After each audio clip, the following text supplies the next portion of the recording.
I have known Vera Combe since before her daughter was born. That is not a small thing to say. It means I knew Vera when she was the kind of woman who laughed too loudly at her own jokes and wore the wrong coat in November and stayed at the piano until 2 in the morning because she'd heard something in a Schubert phrase she needed to catch before it left her. I knew her in the years before the illness and the years inside it, and I was one of the 12 people who sat in her living room on the afternoon her daughter Mia finally opened the letter. I should say, I did not know the letter existed. None of us did. Not even Mia, not until the morning of the gathering, when she lifted the piano bench lid to find a cloth to polish the keys. A thing Vera had always done before guests arrived, and found, under the old sheet music and the tuning receipts and the half-used rosin block, a sealed envelope in Vera's hand. It was addressed to no one. On the front, just M and a date, the 3rd week of October 2 years ago. The week, Mia told us later, that the diagnosis had come back the 2nd time. The week the word *terminal stopped being a possibility and became a plan. Inside was a single page. A handwritten melody, 8 bars, treble only, no chords, and beneath it, in the same careful cursive Vera used for grocery lists and the margins of books. Don't cry until the last note. I arrived early that afternoon. I always did, because Vera had trained me to, because she claimed the first half hour before people arrived was the best part of any gathering. The cheese still uncut, the stories not yet told. I had kept the habit after she was gone without knowing what I was keeping it for. Mia let me in. She was wearing her mother's cardigan, the old green one with the worn-down elbows, and she had been crying recently and was not currently crying, which is a specific look I recognized. She handed me a cup of tea without asking if I wanted one. That was also her mother. She showed me the letter at the kitchen table. She had smoothed it flat on the wood and was looking at it the way you look at something you don't fully trust yourself to touch again. "Did you know?" she asked. "No," I said. She nodded like that was the right answer and the wrong one simultaneously. The melody she'd already played through once alone before anyone else arrived, just to know what it was. She didn't tell me how it felt to do that. She folded the letter back along its crease and tucked it into the cardigan pocket, her mother's pocket, and went to let the others in. There were 12 of us altogether. Vera's neighbor from across the road who had shoveled her walk every winter for 19 years without being asked. The woman from her book group who still hadn't finished the novel they'd been reading when Vera died, because finishing it felt like the last of something. A former student Vera had taught piano to neighborhood children for 30 years, not as a profession, as a reflex, who was now in her late 30s and had driven 2 hours. A cousin. 2 old colleagues from the school, where Vera had worked before she retired. And Mia's father, Tomas, who had been divorced from Vera for 16 years and had come anyway, quietly, and stood near the bookshelf and did not explain himself to anyone because no explanation was needed.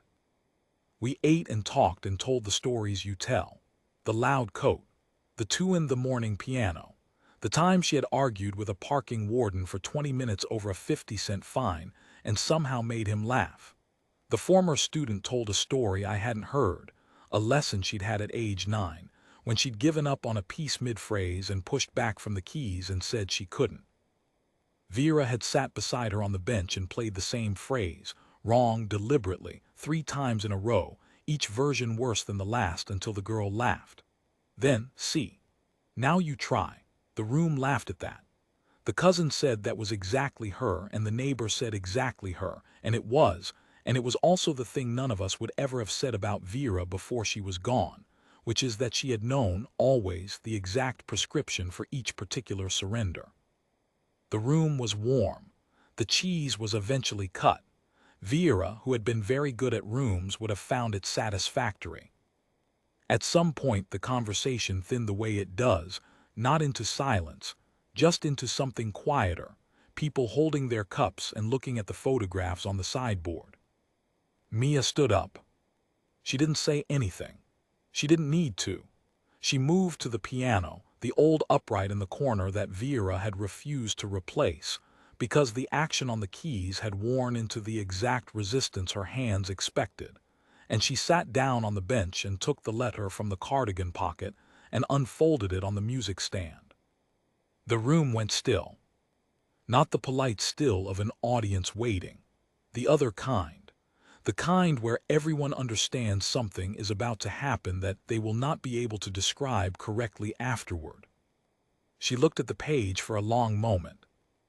8 bars of melody, her mother's handwriting, the notes small and precisely placed. October 2 years ago, the week the word became a plan. She set her hands on the keys. The opening was so quiet I thought for a moment she hadn't started yet. A single line, treble only, exactly as written. Simple intervals, a minor third, a falling fifth, a pause that held longer than it should have, then the resolution that didn't quite resolve, that left one note hanging in the air of the room like a question Vera had decided not to finish answering. I recognized the quality of the melody immediately, though I had never heard it before.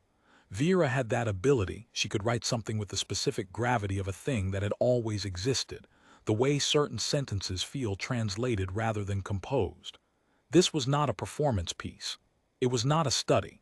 It was a thought, notated. The kind you write at 2 in the morning when the thing you're chasing has finally let itself be caught. 8 bars. Mia played them straight through. She reached the end and did not stop. What came after was not on the page. It was hers, or it was Vera's, given to Mia in a way that doesn't have a clean word for it. She moved into variations the way you move into a room you grew up in, without looking at your feet because your feet already know. A phrase she turned over and found the underside of. The minor third inverted into something that was almost a major key before it pulled back. That hanging note again, and this time she answered it, softly, 1 octave down, the way you'd answer something someone had asked you in a dream, and you'd only just now remembered the question. I watched Tamaz across the room. He had stopped looking at the bookshelf. His hands were at his sides. He was watching his daughter with the expression of a man who is trying to hold something in, and has just realized he is not strong enough to. He didn't look away. The melody came back, Vera's 8 bars, the original, intact, but underneath it now there was a left-hand counterline that hadn't existed before, steady and low, the kind of line that says I'm still here without saying anything at all. Mia had built it out of nothing in the previous 4 minutes, out of knowing her mother's handwriting, out of the cardigan with the worn elbows, out of 30 years of being the daughter of a woman who stayed at the piano until she caught the thing she was chasing. The book group woman had her hand over her mouth. The former student, the one who had driven 2 hours, was looking at the ceiling with the particular angle people use when they are trying to keep their eyes from overflowing. I did not look at the ceiling. I watched Mia's hands. There is a thing that happens sometimes when music is played by someone who is not performing it but surviving it. The technique doesn't disappear. If anything, it becomes more precise, the fingers knowing exactly where to go because the mind has stopped managing them. What you hear is not a performance. It is something working itself out in real time in front of you, and you are being trusted to witness it.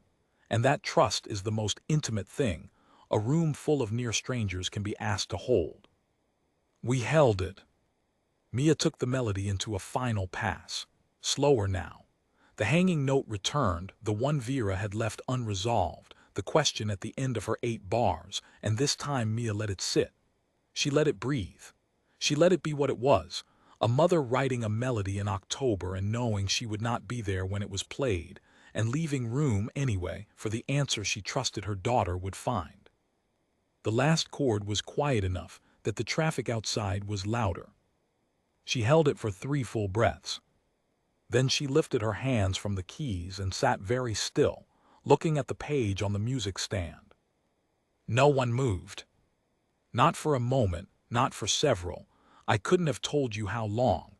It was not the held breath before applause. It was the other thing, the thing that only happens when music has said something that the people in the room needed said and didn't know it until the last note. Don't cry until the last note. Tomas sat down on the floor. Not dramatically, just folded himself down against the bookshelf slowly, like his legs had made a decision his mind hadn't caught up to yet. He put his face in his hands. His shoulders moved once, twice. The room breathed again, quietly in pieces. Vera's neighbor crossed to Mia and put a hand on her shoulder without speaking, which was the right thing, which Vera would have approved of. The former student pressed her hands together in her lap and looked at them, not praying, just somewhere to look. The book group woman made a small sound and shook her head, which meant how did she know?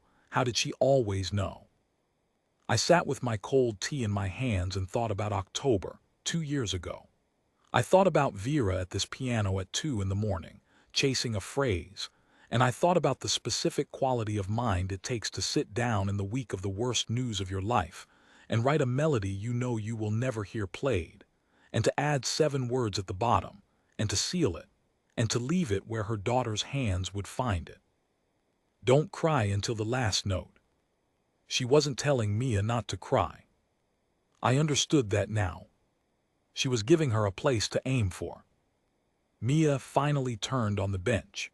She looked at the room, at all of us, at her father on the floor by the bookshelf, at the photographs on the sideboard, with the expression of someone who has just completed something enormous and is now slightly surprised to find themselves still in their body.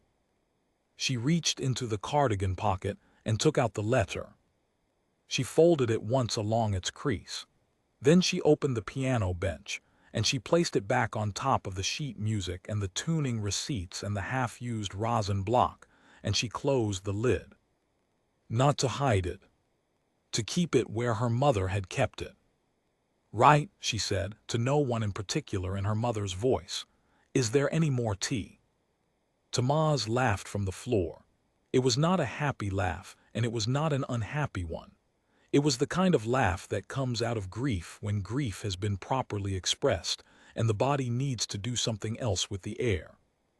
He got up, he went to the kettle, he filled it. I watched him stand at the counter in the small kitchen, his back to the room, shoulders settling, and I thought, yes, that is exactly what she would have wanted. I have attended a great many gatherings in my 73 years. Some have been large and formal, with caterers and speeches and the correct flowers.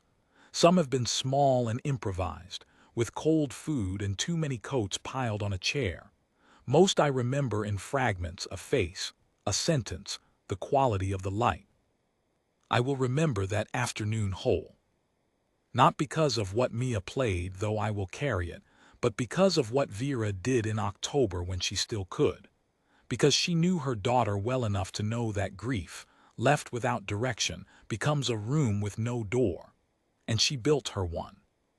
A melody, 8 bars, a treble line that didn't resolve, and 7 words that were really an instruction in disguise. Find the last note, get yourself there, and then you may. Mia found it. We were all there when she did.